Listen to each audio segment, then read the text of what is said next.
Queridos amigos, soy Monseñor Santiago Herrera y continuamos comentando la labor en Exercens. Hoy nos vamos a detener en el punto número 8 del segundo capítulo. El título de este punto es Solidaridad entre los hombres del trabajo.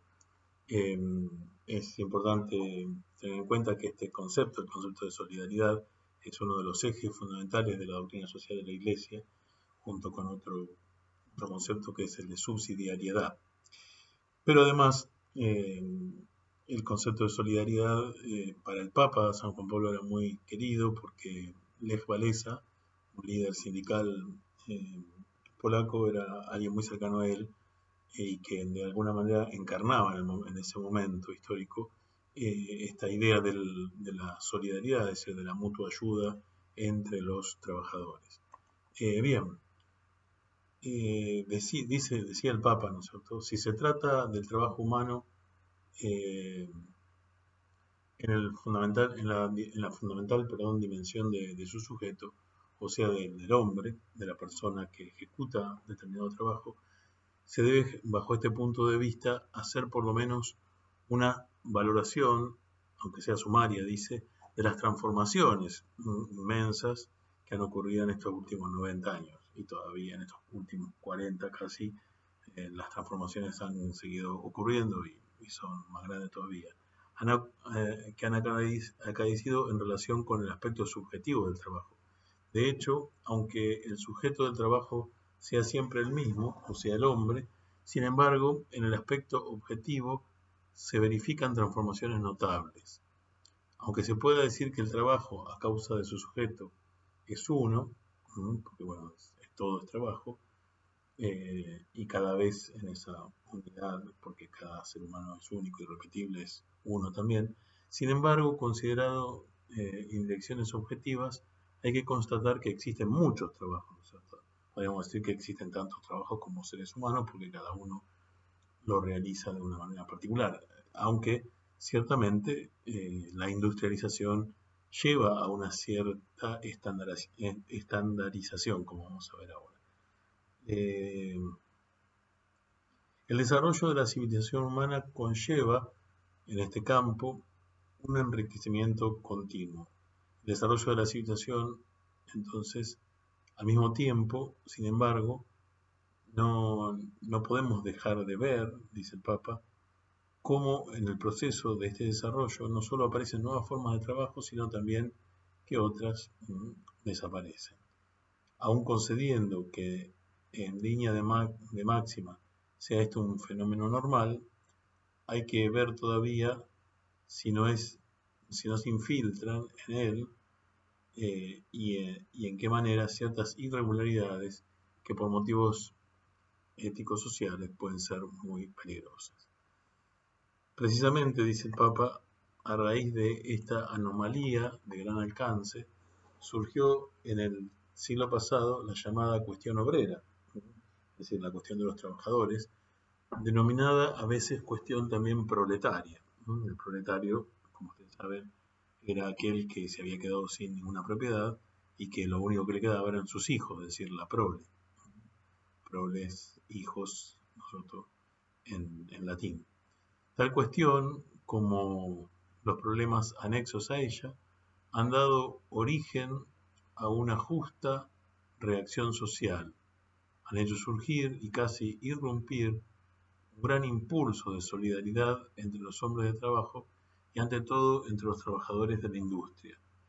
La llamada a la solidaridad y a la acción común lanzada a los hombres de trabajo, sobre todo los de trabajo sectorial monótono y despersonalizado de los complejos industriales, cuando la máquina tiende a dominar sobre el hombre, como decíamos el otro día poniendo ese ejemplo de la industria textil del siglo XIX, tenía un importante valor y su elocuencia desde el punto de vista de la ética social. Esta reacción contra la degradación del hombre como sujeto del trabajo y contra la inaudita y concomitante explotación en el campo de las ganancias, de las condiciones de trabajo y de la previdencia hacia la persona del trabajador. Semejante reacción, ha reunido al mundo obrero en una comunidad caracterizada por la solidaridad. Sí, es verdad, ¿no? Entre los trabajadores del mismo sector suele existir, sobre todo para que funcione, nosotros, si no hay esta ayuda mutua, nosotros hay búsqueda del bien entre los que trabajan, ni siquiera es eficaz la acción, digamos, de fabricar algo.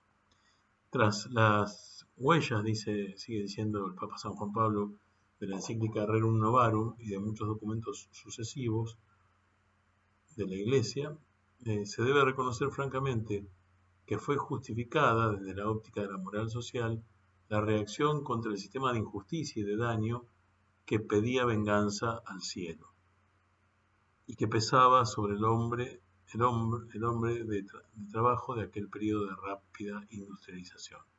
Esta situación estaba favorecida por el sistema sociopolítico liberal, que según sus premisas de economismo reforzaba y aseguraba la iniciativa económica de los solos poseedores del capital y no se preocupaba suficientemente por los derechos del hombre del trabajo, afirmando que el trabajo humano es solamente instrumento de la producción y que el capital es el fundamento, el factor eficiente y el fin de la producción. Cosa que no es verdad, nosotros decimos evidentemente que ¿para quién hacemos las cosas? Para los seres humanos. Entonces no puede ser el fin de la producción el dinero, evidentemente. Pero aunque a veces pareciera que sí. Desde entonces, la solidaridad de los hombres de trabajo, junto con una toma de conciencia más neta y más comprometida sobre los derechos de los trabajadores por parte de los demás, ha dado lugar en muchos casos a cambios profundos. Ciertamente, ¿no es cierto?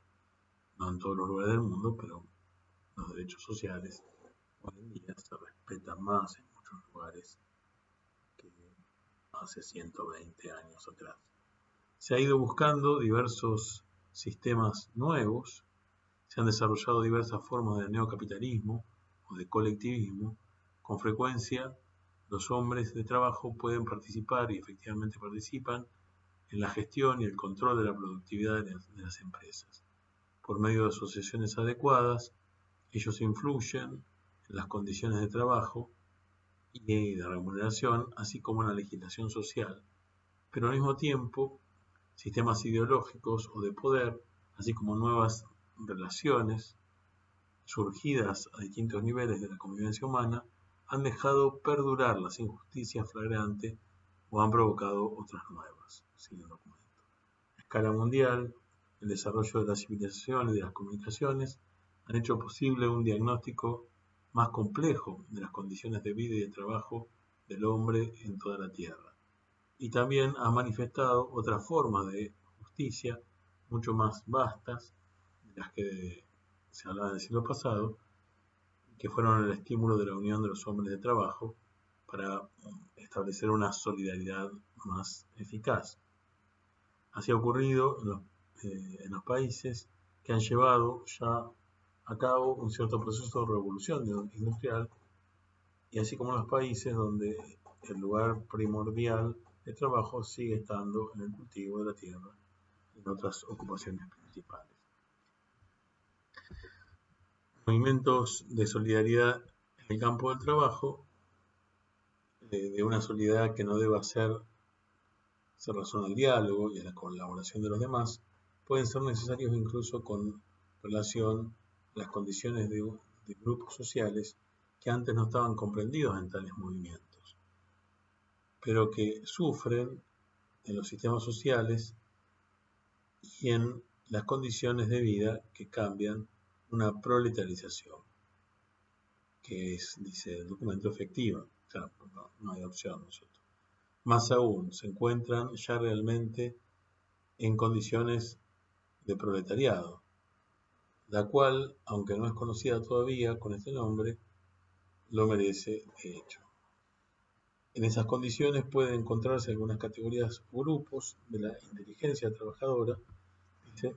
Especialmente cuando junto con el acceso cada vez más amplio a la instrucción, con el número cada vez más numeroso de personas que han conseguido un diploma por una preparación cultural, disminuye la demanda de su trabajo. Tal desocupación de los intelectuales, dice el documento, tiene lugar o aumenta cuando la instrucción accesible no está orientada hacia los tipos de empleo o de servicios requeridos por las verdaderas necesidades de la sociedad, cuando el trabajo para el que se requiere la instrucción, al menos profesional, es menos buscado o menos pagado que un trabajo manual. Es obvio que la instrucción de por sí constituye siempre un valor enriquecedor importante de la persona humana, pero no obstante, algunos procesos de proletarización siguen siendo posibles independientemente de este hecho. Por eso hay que seguir preguntándose por el sujeto del trabajo y las condiciones en las que vive. Para realizar la justicia social en las diversas partes del mundo, en los distintos países y en las relaciones entre ellos, son siempre necesarios nuevos movimientos de solidaridad entre los hombres de trabajo y de solidaridad con los hombres del trabajo. Esta solidaridad debe estar siempre presente allí donde lo requiere la degradación social. Esta solidaridad está dirigida al sujeto del trabajo, es decir, al hombre, y debe estar siempre presente donde lo requiere la degradación social del sujeto del trabajo, la explotación de los trabajadores y las crecientes zonas de miseria, incluso de hambre, que ocurren en todo el mundo. La Iglesia está vivamente comprometida entonces con esta causa para poder ser verdaderamente, dice San Juan Pablo, Iglesia de los pobres. Los pobres se encuentran bajo diversas formas, aparecen en distintos lugares, en diversos momentos, aparecen en muchos casos como el resultado de la violación a la dignidad del trabajo, bien sea porque se limitan las posibilidades de trabajo. Es decir, que por la plaga del desempleo, si bien porque se aprecian el trabajo y los derechos que fluyen de los mismos, especialmente el derecho al justo salario, la seguridad de la persona, del trabajador y de su familia. Muy bien, hasta aquí hemos llegado con el punto 8. Les deseo un buen día, que Dios los bendiga y los proteja.